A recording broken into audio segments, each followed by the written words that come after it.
your host for today's webinar, which is about modeling the disruptive changes in the energy consumption forecasts we encounter. Today, I'm proud to welcome now more than 60 participants from, I guess, about 15 countries. So once more, thanks for joining us. It seems to be a hot topic indeed. A few important tips right at the beginning. First of all, this seminar follows on from a seminar on identifying the impact of the COVID crisis on energy consumption behavior. And you can find the video on our YouTube channel. And just to catch up, we will briefly go through the findings right at the start of the first session.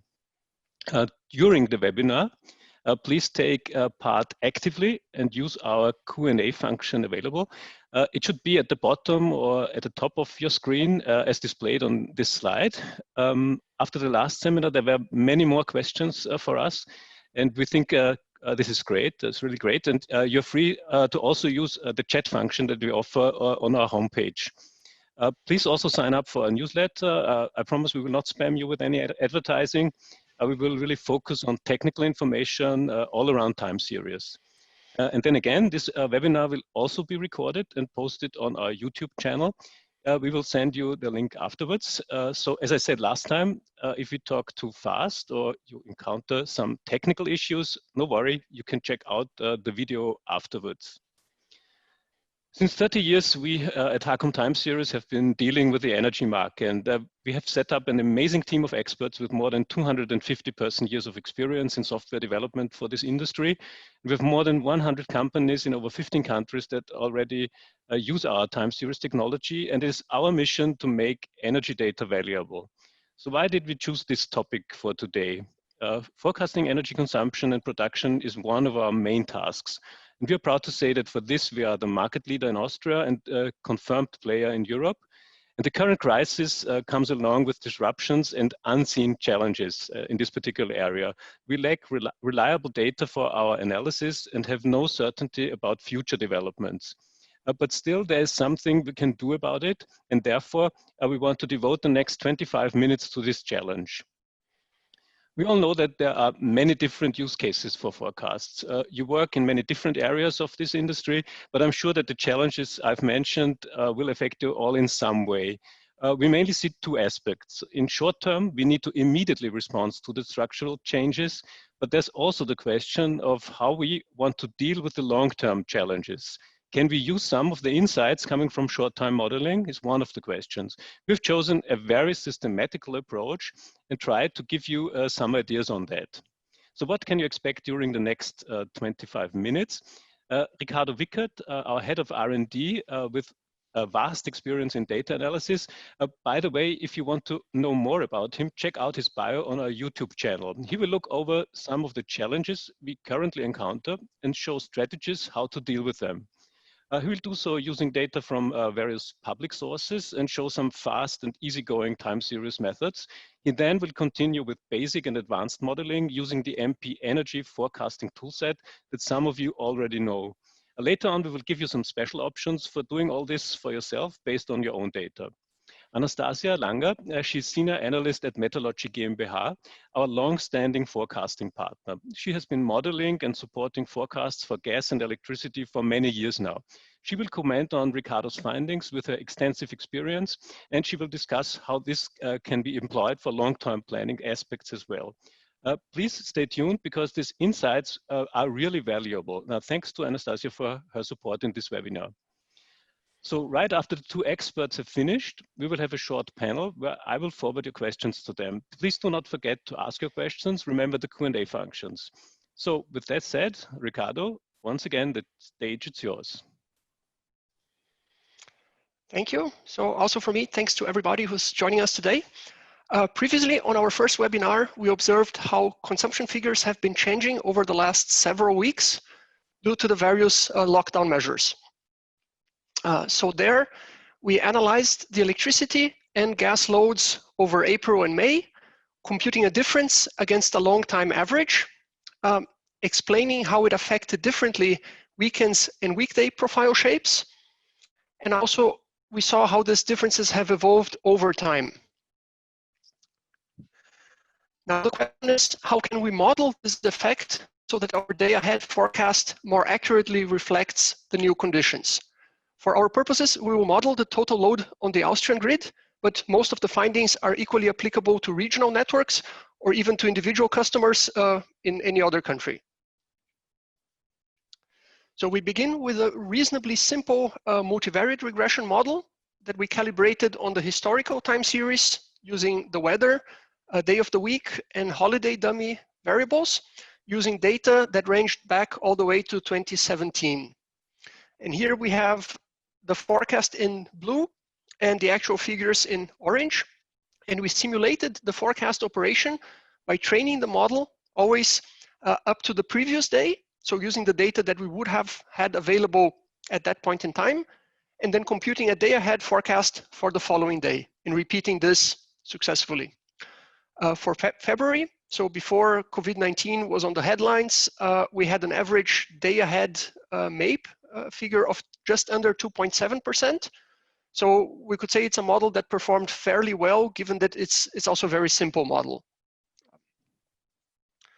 Now, the thing is, if we left this model unchanged and continued performing the same simulation into March and April using the same model with no changes, even if it's training on new data every day, we will see that there are still very large deviations in the weeks immediately after the lockdown, so from the middle of March in your screen, with the MAPE figures growing almost up to 15%, as the model is clearly overestimating the consumption, which is now much lower than what it would predict based only on the historical figures. So we need to devise a strategy to improve on this, and that's what we're going to be doing in this next couple of slides. The simplest strategy that we could implement, or the simplest strategy of all, would be to correct the model's prediction by the difference that we observed from the previous years. Very similar to what we did in the previous webinar, but only here we're dealing with a forecast. So for tomorrow, we don't know what the difference will be.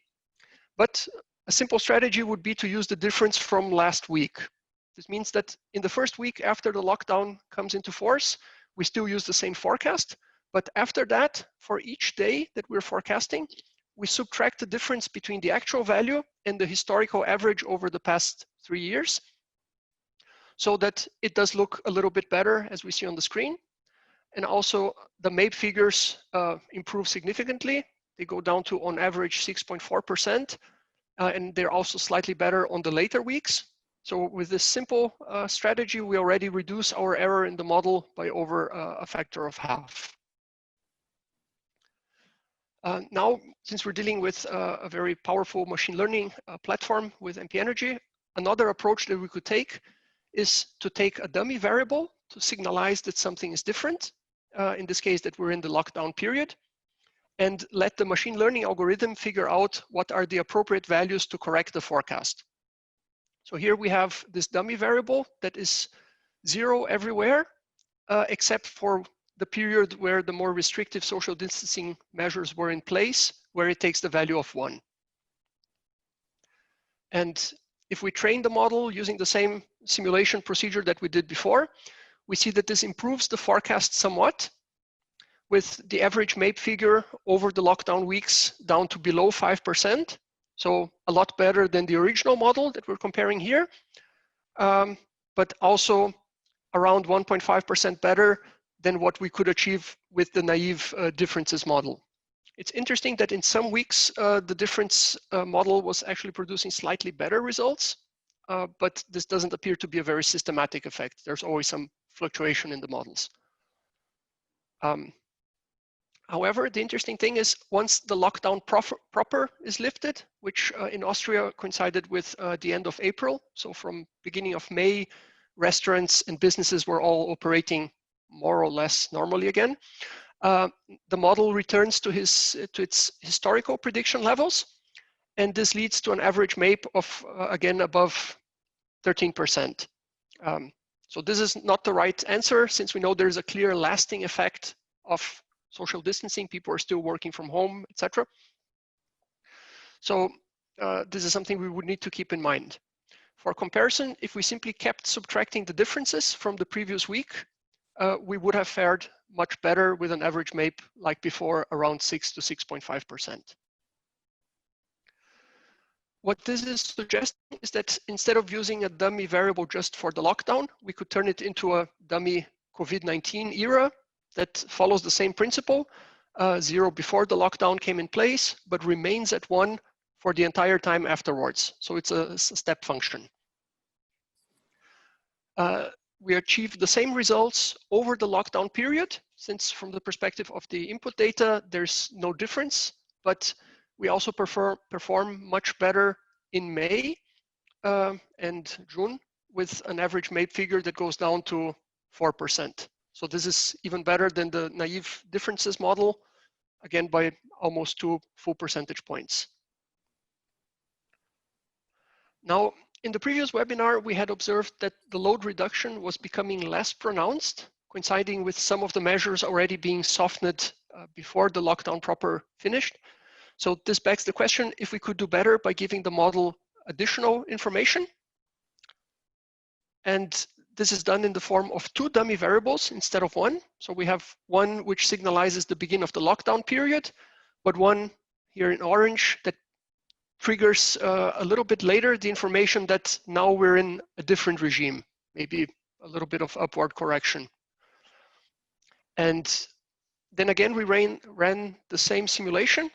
And while the effect is small, it does improve things a little bit on some weeks.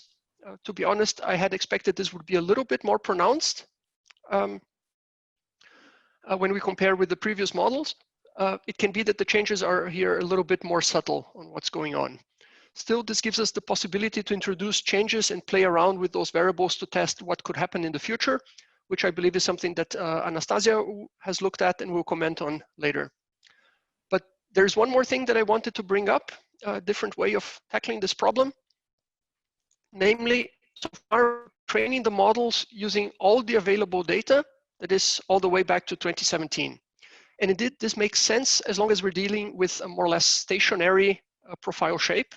So here we trained the models using 3 years plus 2020.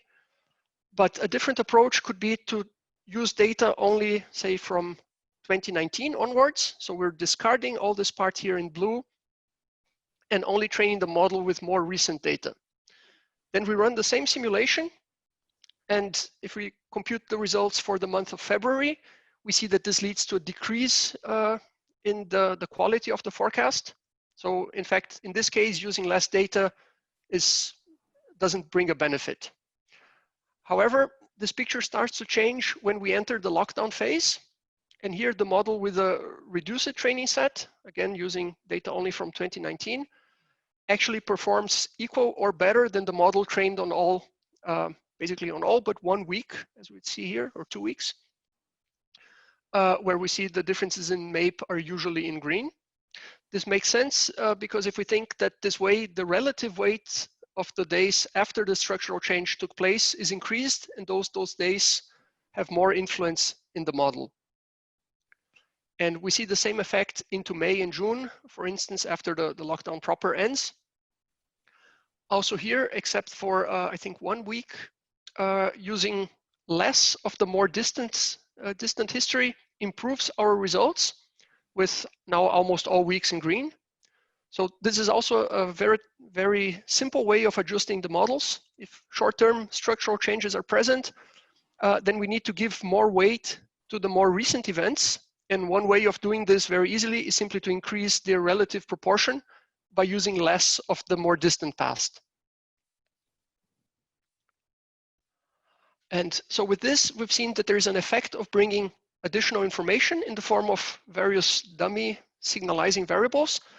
And there's also an effect if we change the training set by reducing it and focusing more on the more recent history, which we could investigate further.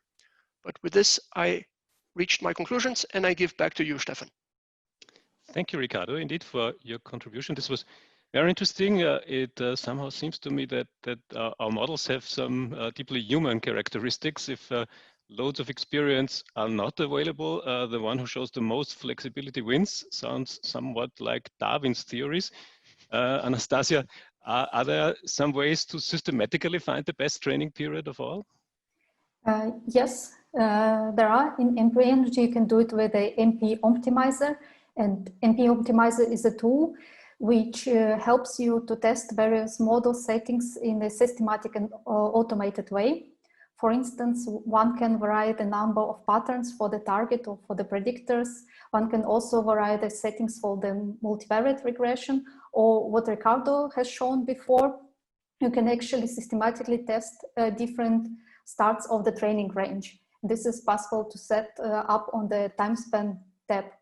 So various manual tasks, but playing around with the different training ranges, so they can be easily and well automated in MP Optimizer. Very good. So a very smooth way indeed to find the right params for your models without breaking your fingers. And are there any other ways of improving the forecasts in your opinion?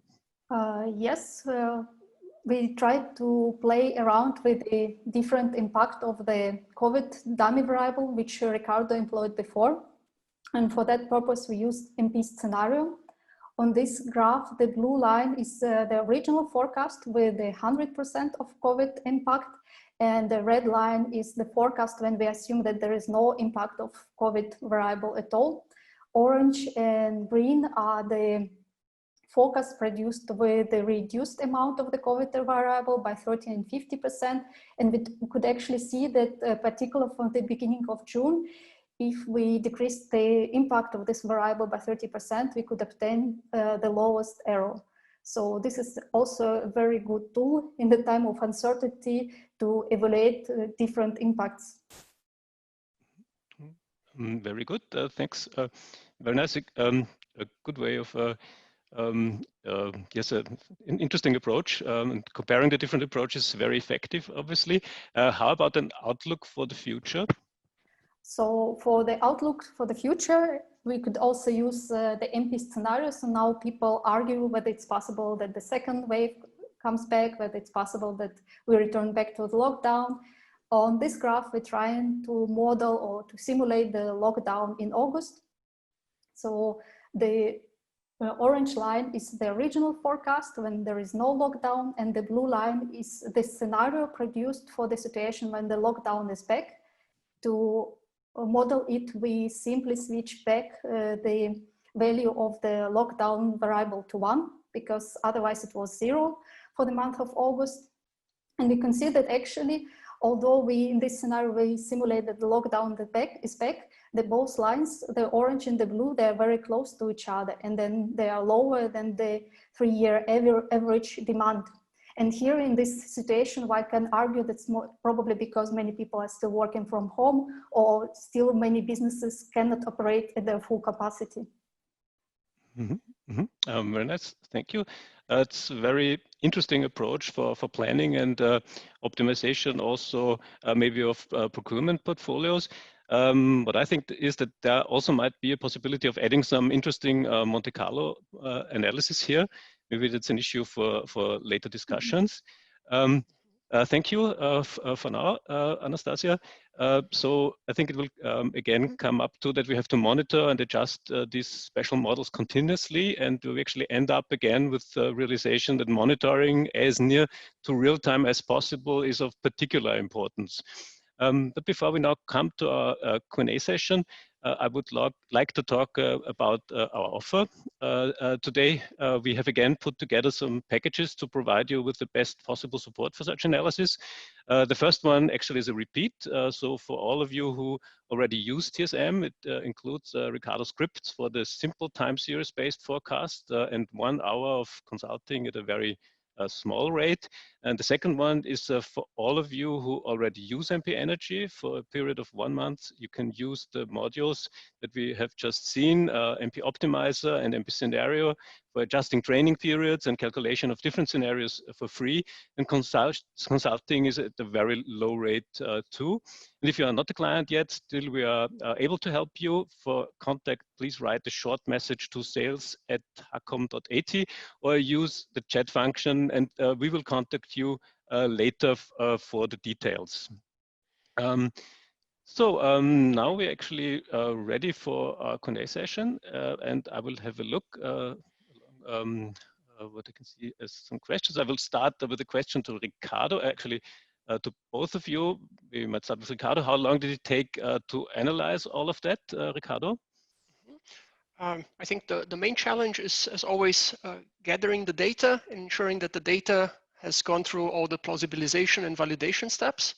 But once the data is imported into the system, again, like I said, we started with very simple models. So we didn't want to create very complex hierarchies in the modeling structure or really go deep into the optimization of the parameters. So we're talking really literally about just a few minutes to bring everything into the model and run the first training to get the first result. Of course, this can be expanded, but it's very straightforward to get initial results and also to implement these dummies. Thanks, Ricardo. Anastasia, how about your findings, about the time you invested for your findings? So for this particular project, I didn't participate in gathering all the data, so this was the part of Ricardo. The preparation of models didn't take too much time, but usually to find the right methodology may be more time consuming. And for some of the other customers, we also used MetaScript master to estimate the reduction in demand. And sometimes it was more evolved than the models which we used here. They were pretty simple. But what I've also noticed here is that usually if you find the right methodology, it's possible to extrapolate it to various customers. Okay, thanks a lot. I've got an interesting question to Ricardo. Could you elaborate a little bit on the used multi-regression model? Was it an iterative forecast, one step at a time, or a direct forecast for a specific horizon? Ricardo? So here we did not employ an autoregressive term on the target variable, and I think I can show you briefly here what, for those of you who know MP Energy, we're not using a lag on the main target variable. We're only training each day. So for the month of February, for instance, we first trained until the last day of January and then computed a forecast for the 1st of February. Then we trained with all the data up to the 1st of February and computed the forecast for the 2nd. And we repeated this 28 times in February or 31 times in March. So each day we have one additional day of information to calibrate the model, but we're not explicitly using in the model the information of the previous day consumption. We explicitly didn't want to do this so that we could highlight the effect of the dummy variable. If we had an autoregressive component that would automatically reflect a little bit on the load, then the effect gets distributed between the two variables, and it becomes a little bit more tricky to analyze the findings. Thanks, Ricardo. If you stay with this screen, Anastasia, could you maybe explain the significance, just as we see it now? Yes, the significance is the contribution from various variables obtained during the training period. I think we prepared 2 different screenshots for the also different time ranges or training ranges, which Ricardo tried. The first one with the less significance of the COVID variable was associated, if I'm not mistaken, with the entire time range till training time range starting in 2017. And the second one is when the model was focused on trained only with the data starting from 2019. So you can clearly see that here the contribution from the corona variable was small. Thanks, Anastasia. That gives valuable insights to the importance of each of our artificial predictors. Another one goes out to Anastasia. How did you specify the weights for the corona effects? 100%, 70, 50, and so on?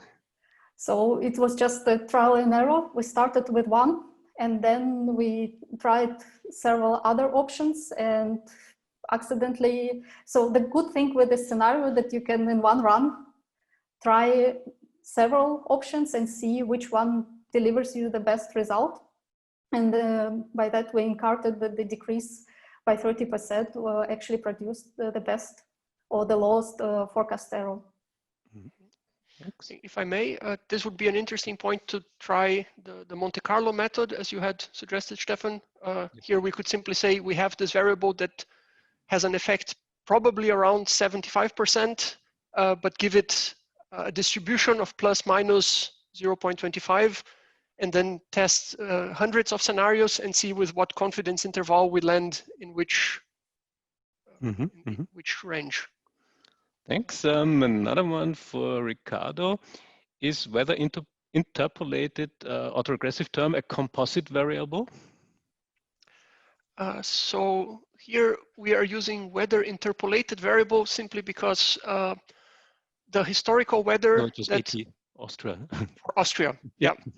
It's the interpolated for Austria because there were some holes in the data, and whenever we had a missing hour, we simply interpolated the weather for that hour with the previous and the next hour, which in the case of temperature, which is anyway a very smooth function, it's a reasonable assumption. But we didn't want to have holes in the data that would prevent us from using a particular day in the training set. Thank you, Ricardo. A last one for you, Ricardo. Could this analysis be used also for other one-time events, disasters, like extreme weather analysis, extreme weather events, etc.? So we often encountered, for instance, when there is a cold snap in the UK or a heat wave somewhere in Europe, this is usually automatically reflected by the temperature predictor. So if we're dealing with this sort of extreme, then as long as this effect was long enough that the models train from it, usually just having that information is sufficient.